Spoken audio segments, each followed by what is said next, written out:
The story of Nelson Mandela's release from prison and remarkable rise to the South African presidency are familiar to us all. But what are the years of struggle against apartheid? ES Reddy helped promote that cause for many years at the United Nations and joins us now to put Mandela's role into context. Mr. Reddy, thank you for joining us. How do you assess Nelson Mandela's contribution to the struggle against apartheid? No, he was the central figure in the struggle against apartheid. He became a fighter, when he went to prison, the 27 years of prison he suffered, he became a different person, a bigger person, a greater person. He came out as a prophet to unite the people of South Africa in reconciliation. And many people now see him almost as a kind of modern-day saint. Do you think that's actually a fair assessment? I don't think saint is quite correct. He had his human weaknesses. That's why I use the term prophet rather than saint. Yes. And what do you think drove that desire he had once out of prison to promote reconciliation in South Africa? Where did the strength of character come from? I think it came from the ideology of the African National Congress.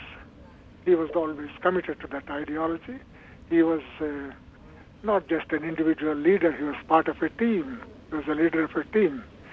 And the Freedom Charter of the African National Congress talks of South Africa belonging to all the people of South Africa.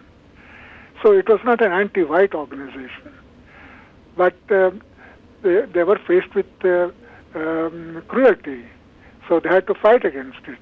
And they decided that they cannot fight against it just legally, and he was thrown into prison. The years in prison made him think of the future much more than he could think when he was fighting for the minimum rights. That is why he became what I call a prophet. He thought of the future. He decided that they can only have a good future if they ended up in reconciliation, so that the new South Africa will be built in the ideology of the African National Congress. I see. Now, of course, other figures in the 20th century stood up against oppression. One thinks of people like Mahatma Gandhi in India. Where do you see Nelson Mandela fitting into that kind of pantheon of strugglers against oppression? I think you can compare Mandela only to Mahatma Gandhi.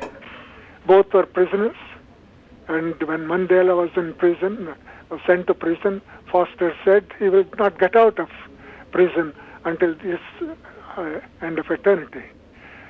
But he became the most famous prisoner in the world. Millions of people honored him from outside South Africa and millions of people inside South Africa. The same thing happened to Gandhi.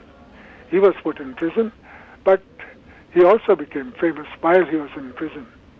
And as I said, Gandhi was perhaps more of a saint, Nelson Mandela was more of a prophet. And Mr. Mandela's legacy now, how do you assess that for South Africa today?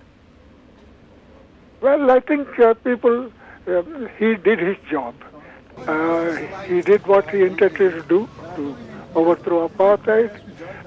He was the leader in the struggle towards the end to overthrow apartheid. And you have a democratic system, a non-sexist system, a non-racial system, so long as possible legally.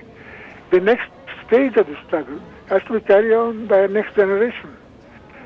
He probably did not do enough to fight and stop corruption. That is a job for the new generation. So the South Africa today is not exactly what Nelson Mandela wanted it to be, but he has made helped to make the historic change in South Africa, and in fact in the whole of African continent. It's for the next generation to fight new battles. Thank you, Mr. Reddy, for joining us.